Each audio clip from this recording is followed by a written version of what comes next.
Oke, kita lanjutkan, kita bahas tentang penurunan titik beku atau delta TF. Nah, di sini Ibu gambarkan lagi diagram fasanya, tapi kita lihat dulu penjelasannya.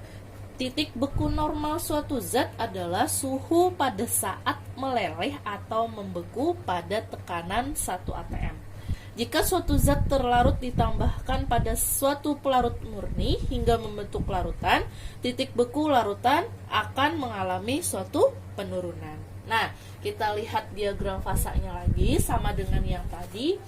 Ada tekanan, yang di sebelah sini ada tekanan ATM, yang di sebelah sini ada temperatur derajat Celcius. Kemudian sama hal yang dengan yang tadi, garis yang di atas ini merupakan tekanan uap pelarut murni. Yang di sini tekanan uap pelarut murni, garis yang ini. Kemudian garis yang nomor 2 ini merupakan tekanan uap larutan. Nah, sama hal yang dengan tadi juga, ada 3 daerah, daerah sini padat, sini cair, dan di sebelah sini adalah gas. Oke, kita lihat contohnya. Misal kita mempunyai pelarutnya itu adalah air. Air itu kan kalau dia membeku pada saat suhu temperaturnya 0 derajat Celcius. Nah, kita gambarkan di sini. Jika tekanan uap pelarut murninya itu adalah air, maka dia akan membeku. Membeku itu kan dari cair ke padat. Dari cair ke padat. Dia akan membeku pada saat tekanan 1 atm, temperaturnya bernilai 0 derajat Celcius. Makanya di sebelah sini ya, tidak di sebelah sini lagi. Kalau ke sini tadi dia menguap, kalau di sini dia membeku cair ke padat. Oke. Nah, pada temperatur 0 derajat Celcius dan tekanan 1 atm, pelarut murni air itu akan membeku. Artinya dia akan mengalami penurunan tekanan uap. Nah, begini ya, Ibu tuliskan di sini. Di sini akan mengalami penurunan tekanan uap. Yang ini tadi namanya adalah titik beku pelarut murni.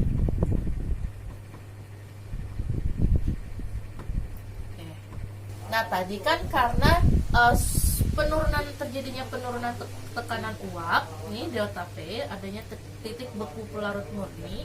Jika kita naikkan lagi dia atau kita bekukan lagi dia, kita kembalikan dia kepada tekanan 1 atm. Nih, dari sini kita naikkan lagi dia ke atas. Kita ambil contoh derajat Celciusnya sebesar minus 10 derajat Celcius, maka dia akan mengalami peningkatan temperatur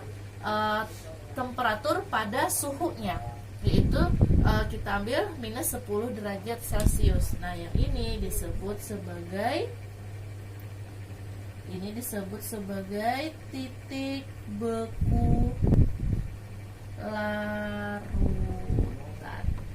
Oke. Nah, karena ada selisih dari 0 derajat Celcius dengan minus 10 derajat Celcius, di antara kedua inilah disebut juga sebagai penurunan titik beku. Nah, yang ini disebut sebagai penurunan titik beku.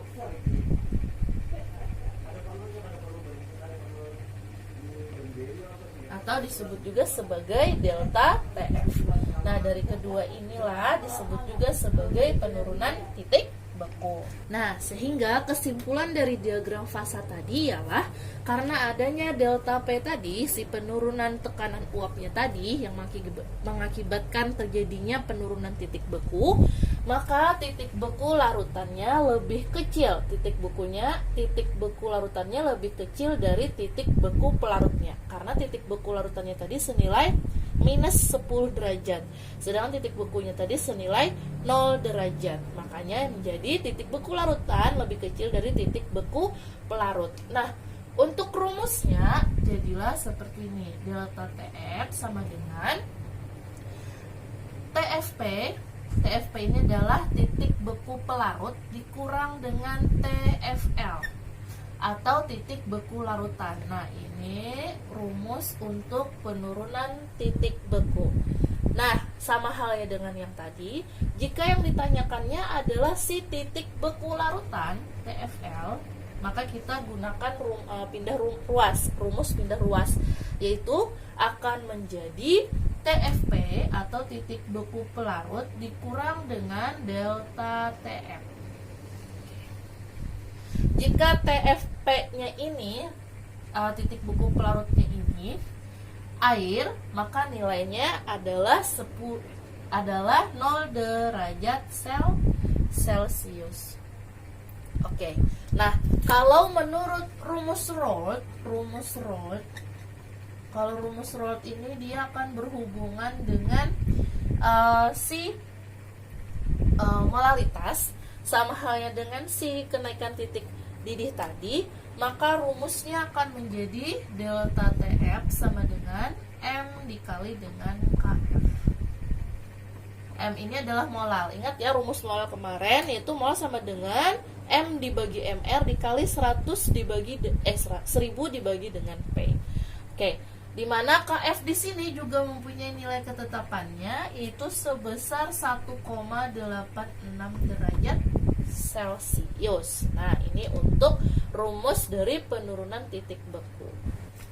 Kita lihat contohnya. Di sana ada soal etilen glikol C2H6O2 adalah senyawa yang digunakan sebagai anti beku.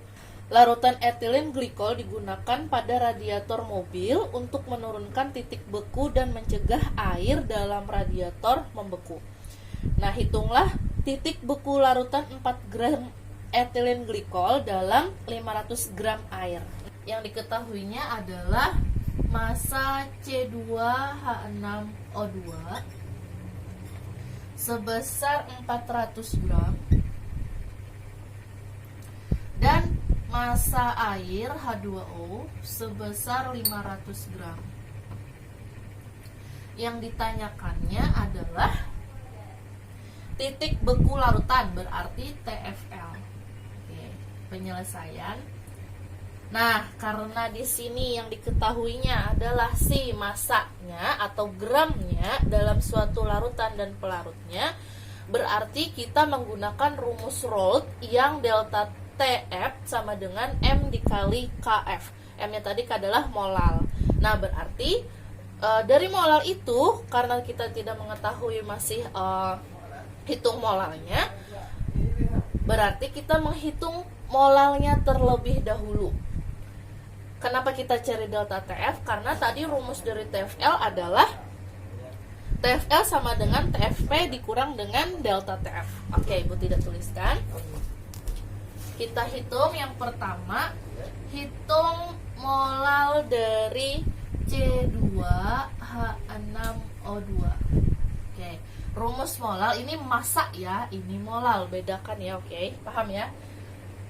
Adalah massa dibagi MR dikali dengan 1000 per P. Oke. Masanya dari C2H6O2 adalah 400 gram dibagi dengan MR. Nah, berarti kita hitung MR dulu nih. MR dari C2H6O2. Kalian sudah hafal, harus hafal dari AR masing-masingnya. C-nya berarti 12 kali 2 ditambah dengan 1 dikali 6 ditambah dengan O 16 kali 2. Oke, sama dengan 12 kali 2 24, 1 kali 6 6, 16 kali 2 32. Maka hasilnya adalah 62 gram per mol. ml-nya berarti 62 dikali 1000 dibagi dengan 500. Di sini kan massa pelarut airnya. Massa pelarut airnya adalah sebesar 500 gram. Oke, ini sama dengan P ya, bisa juga ditulis dengan P. Hitung semuanya, 400 kali 1000, 62 kali 500, dibagikan semuanya, dapatlah hasilnya 12,9.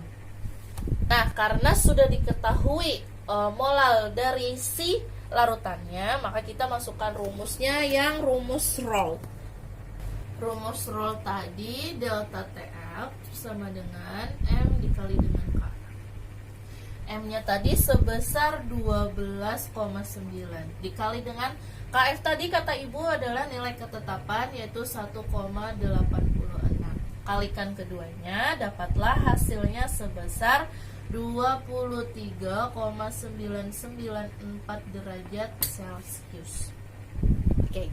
Nah, karena delta TF-nya sudah diketahui, rumus untuk mencari TFL tadi sama dengan TFP dikurang dengan delta TF. TFP-nya itu kan tadi nilai pasti dari TFP itu sebesar 0 derajat Celcius untuk air. Berarti di sini nilainya 0 derajat Celcius dikurangkan dengan 23,994 derajat Celcius. Maka hasilnya adalah minus 23,994 derajat Celcius. Oke, paham?